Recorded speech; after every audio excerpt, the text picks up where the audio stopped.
Bonjour Chloé, Bonjour Lynn.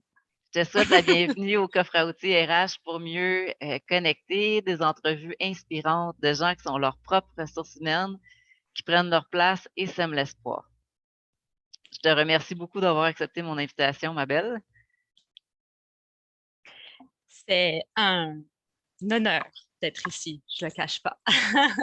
Puis, le lien que je fais avec, ben, je reçois ton commentaire. Euh, Avant l'enregistrement, on parlait de prendre le temps de s'arrêter justement. Ouais. Euh, C'est ça. Des fois, apprendre à recevoir, c'est un défi pour moi aussi, là, donc je l'accueille. Euh, pour moi, dans ma vie, j'ai souvent fonctionné comme personne hypersensible. On me disait que je devais mettre une carapace.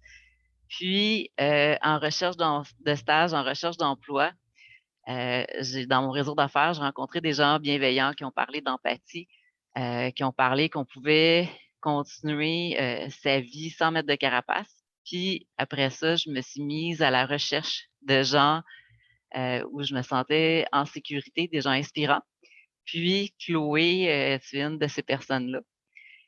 Euh, Puis moi, quand j'ai des cafés virtuels avec les gens, les personnes en tête à la fin de la rencontre, j'essaie de suggérer des personnes que j'adore. Puis Chloé est souvent dans les premières personnes de dire faut que tu parles avec Chloé. Puis les personnes là, que je sens que je connecte de cœur à cœur, t'es une des personnes que je dis va prendre du temps avec Chloé, tu vas avoir du plaisir, puis ça va être bon. Oh. C'est vraiment touchant. J'ai presque le gros lot qui monte, mais comme tu dis et comme tu l'as fait il y a 2 secondes, je l'accueille. J'en fais une pause et je l'accueille. Merci. C'est avec plaisir. Puis qu'est-ce qui me touche de toi, c'est que je crois qu'on a la même vision de la vie, de savoir qu'on peut être une personne soit autant à la maison qu'au travail, qu'on est une personne entière, qu'on n'a pas laissé une partie de nous quand on rentre au travail. Donc ça, je pense qu'on a cette même vision de la vie. Puis, tes publications, tu es beaucoup pour aider les gestionnaires à résoudre différents conflits, à aider la dynamique. Puis, tes publications, je pense qu'ils peuvent être une inspiration pour toutes pour monsieur et madame tout le monde. Pas juste les gestionnaires, parce que tout le temps, une fraîcheur, une candeur, tu donnes des exemples familiaux. Donc, je pense qu'on peut aller chercher des trucs au travers de tes publications. Donc, c'est aussi pour inspirer au quotidien, puis inviter les gens à entrer en relation avec toi et te suivre sur LinkedIn pour avoir une dose de positif au quotidien que je souhaite recevoir. Tu viens de faire un résumé extraordinaire. Je pense que j'aurais jamais pu le faire aussi bien. Euh, Merci Lynn pour cette belle introduction. Je pense que c'est ça que je veux apporter dans la vie des gens. Merci. Donc, dans le descriptif de l'épisode, on va donner les coordonnées là, pour te joindre. Ça Donc, marche. on invite les gens à le faire personnalisé. C'est toujours plus agréable de dire qu'ils ont vu l'épisode et qu'ils veulent entrer en contact avec toi. Donc, ça, c'est plus agréable quand c'est personnalisé puis il y a plus de chances de succès à ce moment-là. Là. Ça marche. Toi, est-ce que est-ce que tu as l'habitude de faire des entretiens? Comme on le fait aujourd'hui, c'est ma première. Et, euh, et je pense que tu l'as dit toi-même, j'ai mis du temps à me lancer, à, à- à- à attraper ton invitation parce que euh, j'avais besoin d'y penser, j'avais besoin de me sentir bien dedans, de me sentir bien dans la conversation, mais je dois dire haut et fort que j'avais zéro crainte je savais que j'allais me sentir bien avec toi, dans ton cadre à toi. Puis je l'ai dit beaucoup aux gens de ton réseau que tu m'as fait rencontrer, oui, c'est ça exactement. Je l'ai dit beaucoup que avec tout ce qu'elle a fait, Lynn, depuis plusieurs mois, elle a, sans se rendre compte, elle voulait créer une boîte à outils pour que les gens s'inspirent. Elle a réussi à toutes les fois, Mais en plus de ça, elle a créé un univers autour d'elle où chaque personne qui rentre dans son réseau se sent bien dès la première seconde. Et moi, ça, là, je te l'ai un peu dit, je te le redis parce que ça ne fait que grandir en moi quand je te vois aller et que je rencontre les gens. C'est rare des réseaux où on peut rentrer tout de suite et ne pas avoir besoin de mettre un masque. Tu parlais de carapace, mais moi, je trouve que dans ton réseau, on rentre avec ce qu'on a envie d'être.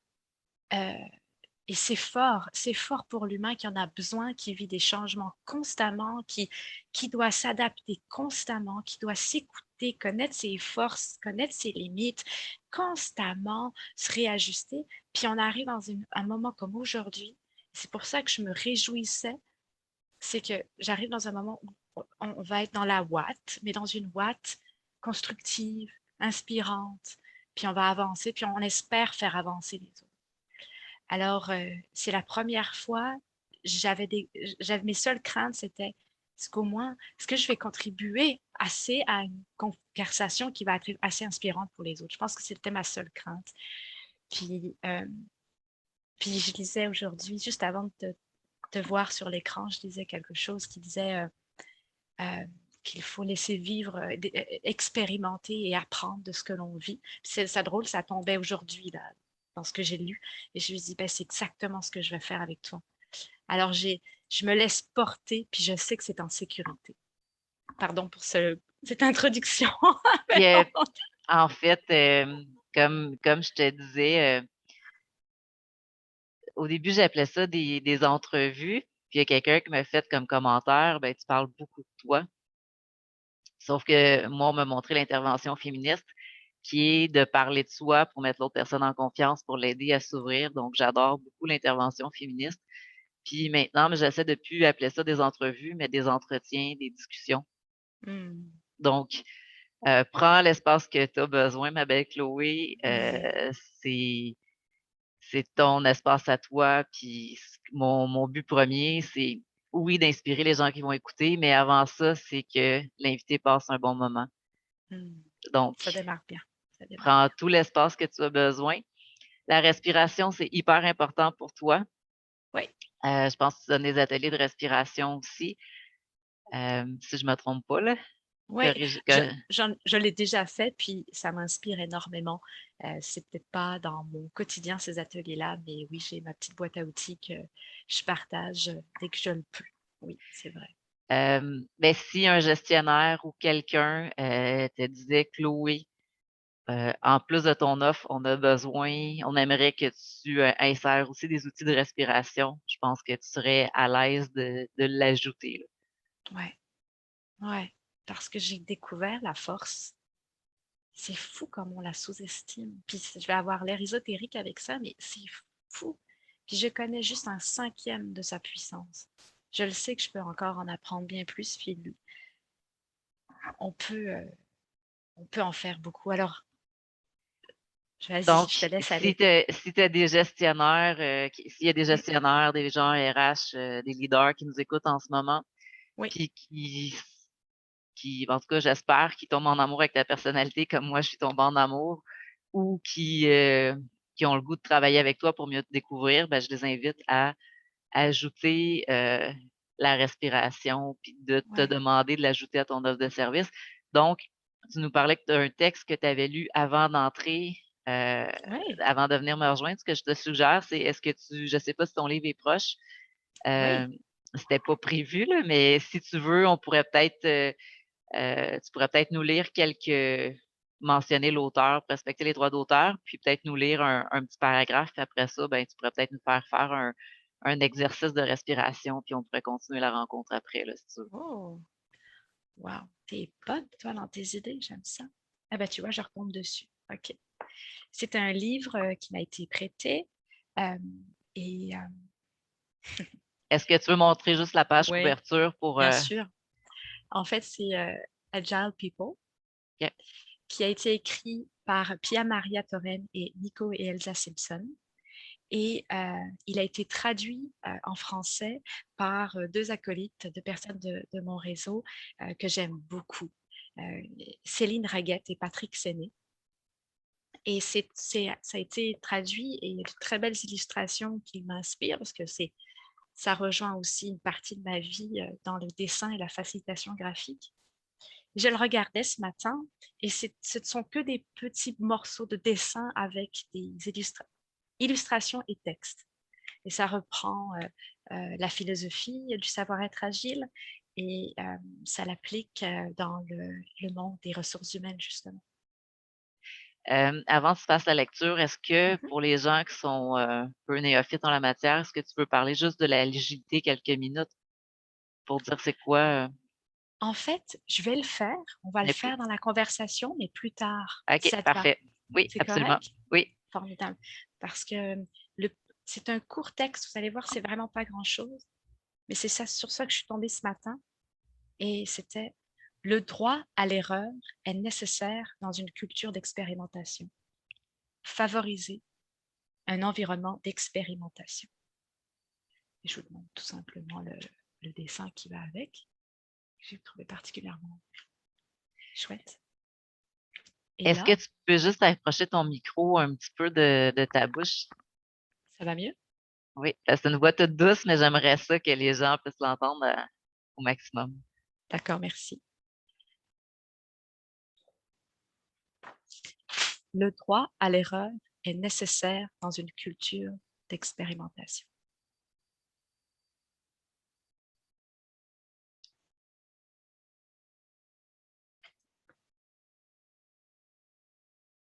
Pour poursuivre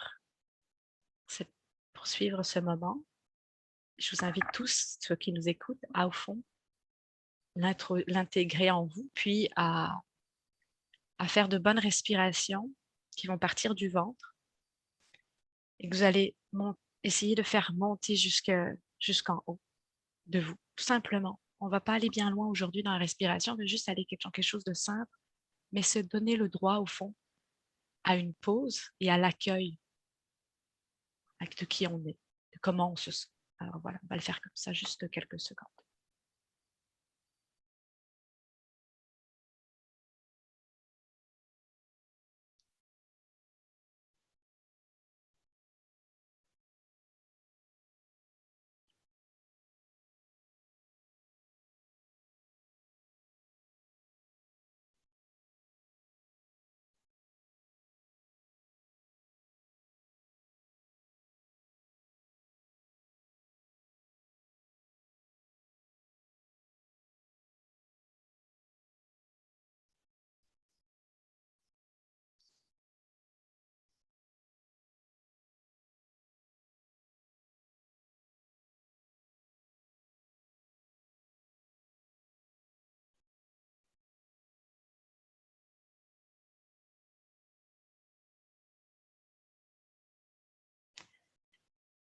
Voilà.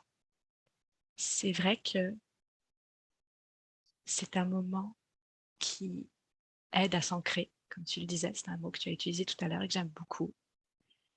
Euh, j'ai longtemps résisté à m'arrêter parce que j'ai grandi avec, avec l'idée que c'était bien vu d'être dans l'action. C'était bien vu de toujours avoir quelque chose à faire et rester couché sur le canapé, non. J'ai grandi avec ça. J'ai grandi avec du débit de parole, une intensité dans ma façon de m'exprimer, dans ma façon d'interagir avec les gens. Et m'arrêter, c'était vraiment spécial. Il y a eu un moment de ma vie où j'ai pas eu le choix. Et ça a été dur, mais de m'arrêter comme ça, j'ai fait un burn-out en 2019. Et, euh, et d'accueillir ça, d'accueillir cette fatigue, d'accueillir cette prise de recul, ça a été dur, mais c'était le plus beau cadeau de ma vie. Et dans ce moment-là, petit à petit, et pas tout de suite, la respiration est venue. Au début, c'est croche. Au début, on y va parce qu'on nous a conseillé de le faire. Au début, on se regarde, puis c'est bon, je le fais déjà, là, ça va. Puis à force, on l'expérimente dans plusieurs situations. Et c'est, encore une fois, en expérimentant de différentes façons qu'à un moment donné, j'ai eu ce déclic. ah, j'ai enfin senti quelque chose en moi qui a fait que cette respiration, elle a son pouvoir. Mais il faut lui laisser le temps de s'installer en nous, au-delà de juste nous laisser vivre, mais justement s'installer pour nous laisser nous revigorer, nous recharger. Ce qui me permet de boucler la boucle aujourd'hui avec ce moment qu'on s'est offert ensemble, c'est que ça nous permet d'être encore mieux connectés l'une à l'autre et puis nous deux à ceux qui nous écoutent. Merci Lynn, c'est un bon départ. Ça fait plaisir. Puis, qu'est-ce que le droit à l'erreur vient chercher en toi? Oh, quelle puissante question. Ce qui vient tout seul, ce qui émerge, c'est quelque chose qui est ressorti récemment en moi en disant « Waouh, j'ai passé une grosse partie de ma vie à réaliser que je devais être irréprochable. Irréprochable. »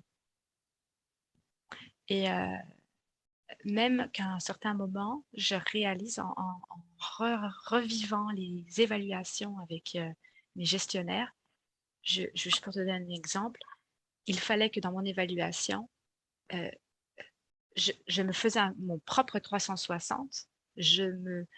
Ça pouvait paraître comme quelqu'un qui se flagellait, mais il fallait, parce que je ne voulais pas entendre de l'autre mes limites ou mes faiblesses, je les nommais moi-même. Je dis, je sais, là-dessus, j'ai pas fait ce qu'il fallait, mais bon, j'étais toujours en train de suranticiper ce que éventuellement on pouvait me reprocher parce que je considérais, et je considère probablement encore, c'est très fort en moi, que je me dois d'être irréprochable.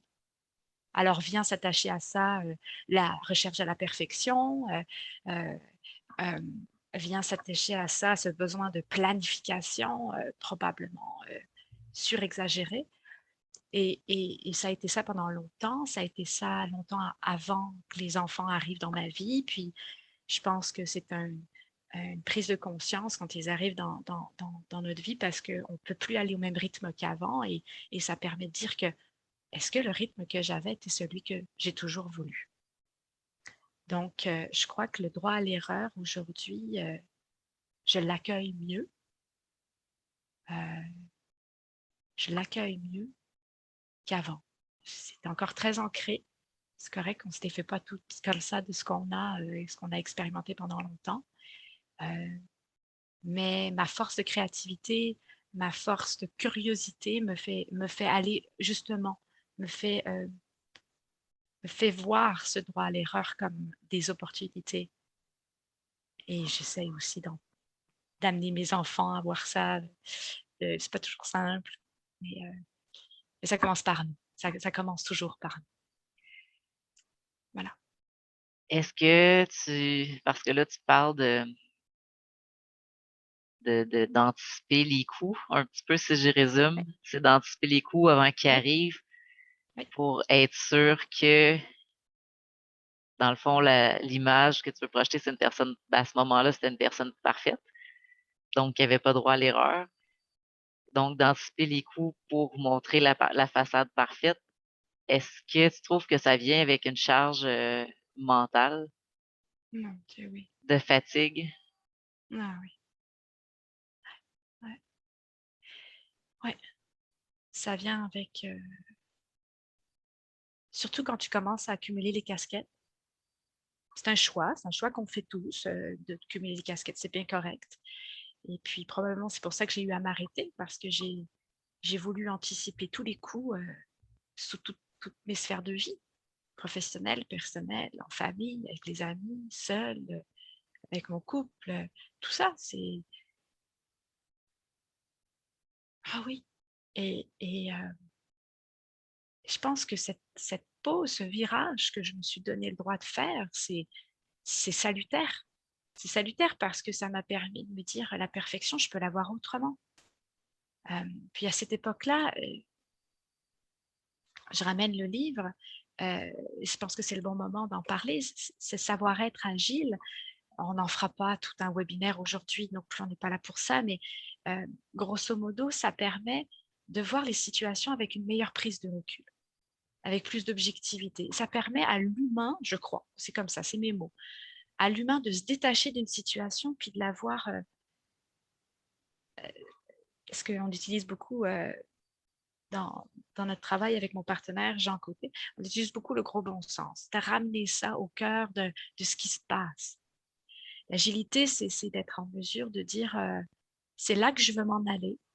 Ma direction, elle est toujours claire, c'est ça mon rêve. C'est bon, mais quel est mon plus petit pas possible aujourd'hui dans tout ce que j'ai à faire? Quelle est la meilleure décision que je peux prendre maintenant, considérant le besoin qu'on a?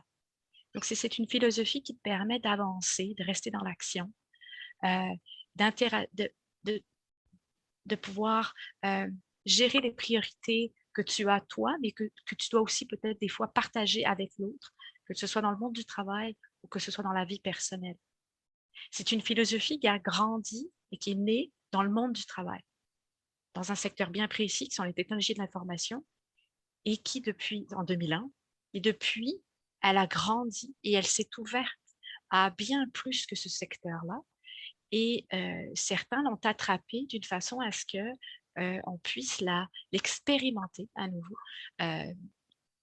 chez soi, avec qu'on ait des enfants ou pas, dans sa propre vie, dans sa façon d'aller faire des courses, dans sa façon d'organiser un événement ou de faire son déménagement, ou même encore d'organiser son mariage, pour dire. Certains l'utilisent là-dedans. Donc, c'est ça. Ça permet, je reviens là-dessus, de prendre du recul. Et c'est important ce mot-là pour moi parce que c'est ce que j'aime donner à l'humain. C'est donner à l'humain un temps pour prendre du recul sur ce qui se passe, sur sa vie, sur le projet que la personne veut mettre en place, lui faire connecter des choses, la personne vit un nœud, la faire voir à quel point son projet est beau et l'aider à y croire et l'aider à avancer. Je pense que c'est là que je me retrouve pour l'humain. Donc, pour moi, quand j'ai découvert l'agilité à cette époque-là, ça m'a aidé pour moi dans ma vie, mais ça m'a aidé aussi dans ma pratique, puis dans ma façon d'interagir avec l'autre, puis de contribuer à ce que je t'ai déjà partagé, que je trouve important, c'est un monde plus humainement connecté. Qu'est-ce que ça veut dire pour toi, un monde plus humainement connecté? C'est un monde où non seulement la personne est connectée à elle, à ses forces, à ses rêves, à ses tripes, à ses valeurs, puis est capable aussi de le traduire dans des actions. Et c'est aussi un monde où cette personne est capable de connecter avec l'autre. Même si on n'a pas les mêmes valeurs ou qu'on n'a pas nécessairement les mêmes rêves, on est capable de se retrouver. Donc, je souhaite que les individus dans le monde puissent mieux se connaître pour justement mieux connecter avec les autres et savoir comment, c'est un mot que j'utilise de plus en plus, comment danser ensemble, comment avancer ensemble. Et pour moi, un monde plus humainement connecté, c'est un monde qui va rester dans la joie, qui va continuer de construire, qui va continuer de faire avancer l'humanité. C'est très loin, c'est comme une vision vraiment très, très, très, très loin dans ma tête, mais quand je le ramène à plus précis, c'est créer des espaces. J'aime créer ces espaces, qu'ils soient en mode un atelier de respiration, que ce soit lorsque j'ai plaisir à faire des lectures aux enfants de l'école primaire de mes enfants. Quand je fais ça, pour moi, je connecte avec l'enfant. Je lis l'histoire, je finis toujours mon histoire avec des questions pour le groupe d'enfants. Ils ont 5 ans, ils ont 8 ans. Je leur fais vivre une expérience pour qu'eux-mêmes puissent réfléchir sur des thèmes du vivre ensemble, du comment on connecte ensemble, comment on peut être soi-même, comment on peut s'écouter soi-même pour mieux écouter l'autre. Donc ça, pour moi, c'est ça. Puis je crée aussi des espaces pour les mamans qui ont besoin aussi de se déconnecter de leur vie. Tu vois, tout ça se remet en place, hein. Aider l'humain à prendre du recul sur ce qui se passe pour mieux y retourner, pour se recharger la batterie, puis mieux y revivre, puis se sentir encore mieux dans tout ça. Voilà un peu, hein, au-delà de mon travail, d'aider les gestionnaires et les équipes, mais c'est un peu aussi tout ça que j'essaye de faire et ça se retrouve, je réalise de plus en plus, ça se retrouve dans la prise de recul. Puis c'est ça que je suis au fond. J'aide l'humain à prendre du recul. Puis, moi, je te suis dans tes discours parce que je te connais, j'ai la même philosophie. Quand je suis à la recherche de mon premier poste, mon premier défi RH, quand je suis en Mm. entrevue, les gens me disent: «Oui, Lynn, c'est bien beau l'humain, mais c'est quoi la productivité versus l'humain?» Puis, je pense que l'humain peut s'insérer dans des petites choses, au quotidien, dans la simplicité. Je vais juste te donner un exemple, puis après ça, j'aimerais ça t'entendre rebondir sur la simplicité au niveau de l'humain et simplicité. Quand je travaillais dans un café, je travaillais de soir, donc au lieu de demander aux gens comme s'ils avaient passé une belle journée, j'avais trouvé le truc de demander comment a été votre journée. Donc, il y avait pas la pression de dire qu'ils avaient passé une bonne journée à tout prix. Donc, juste en changeant la question comment a été ta journée, les gens pouvaient se permettre de dire que la journée avait pas été si belle que ça s'ils l'avaient besoin. Mm. Fait que pour moi, c'est dans juste le fait de tourner une question autrement, ça peut faire une différence. Donc, j'aimerais t'entendre sur la simplicité et l'humain.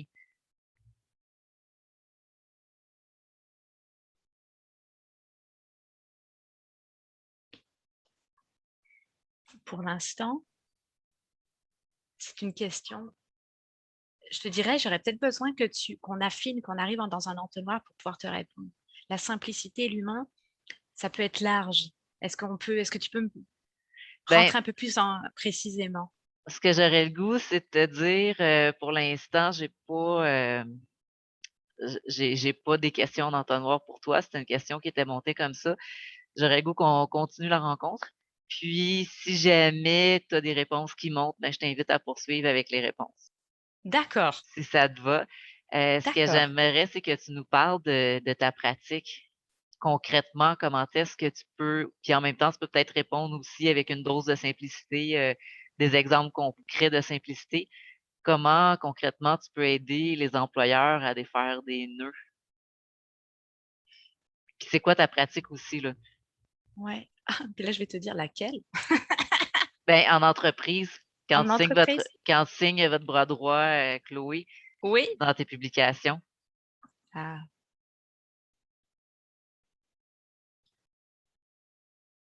Mm. La raison d'être de mon accompagnement, il vient de ce que j'explique, que ce que je décris sur mon profil, qui est, on vit constamment des transitions. Et puis la tendance, c'est qu'on les vit à 100 000 à l'heure. Et les vivre à 100 000 à l'heure, non seulement ça épuise l'humain, ça épuise les groupes, et en même temps, ben, ça empêche de prendre les bonnes décisions durables. Moi, tout part de là. Donc, euh, si je suis, j'aime être le bras droit des gens lorsque ces personnes-là sont prêtes à dire j'ai besoin de toi parce que j'ai besoin de prendre le temps, de poser ce temps pour qu'on se pose les bonnes questions. Qu'on se pose, que ce soit le gestionnaire seul qui a besoin de réfléchir sur une situation précise à dénouer ou la vue d'ensemble de la santé de son équipe, que ce soit ces deux options ou que ce soit une équipe, un groupe qui a besoin de repenser leur mode de fonctionnement pour se donner un effet de levier. Mais moi, c'est ce que je vais apporter à toutes ces personnes-là, c'est du temps de réflexion principalement. Et je vais les guider dans cette réflexion. Je vais les guider avec mes questions, probablement des fois des questions très innocentes, parce que c'est des questions innocentes qui vont permettre aux gens de dire, de prendre du recul. De dire, ah, est-ce que ça fait toujours du sens de ce qu'on fait? Est-ce que c'est toujours ce qu'on veut? Donc, tout part de là. Et, et très souvent, euh, je vais, euh, je vais demander au groupe pourquoi ils sont là, la fameuse raison d'être, le fameux le fameux why hein, qu'on dit en anglais, je vais leur demander, je vais les faire travailler sur leur mission parce que et récemment, on m'a dit: «Ouais, mais une mission, c'est qu'une phrase». Je veux dire, derrière, il faut produire. Et là, ça revient un peu à ta question tout à l'heure. Qu'est-ce qu'une mission va faire dans un groupe pour faire avancer le groupe? La mission, oui, c'est qu'une phrase, c'est des mots, mais c'est un liant. C'est ce qui va permettre au groupe et à chaque individu du groupe de se lever à tous les matins et de dire: «Je viens pour ça». Et dans un monde, corporatif, quand on se lève le matin, on se dit aussi souvent: «Bon, ben, il faut que j'aille ramasser de l'argent pour pouvoir vivre, puis il faut que je fasse vivre ma famille, mon couple, peu importe, moi-même». Mais au-delà de ça, à un moment donné, ben, certaines personnes se contentent de ça et c'est très bien. D'autres s'en épuisent. D'autres ont besoin de plus. D'autres ont besoin de dire, «Je me lève pas seulement pour l'argent, mais je me lève parce que le groupe avec lequel je travaille a cette mission très forte sur laquelle on a travaillé ensemble.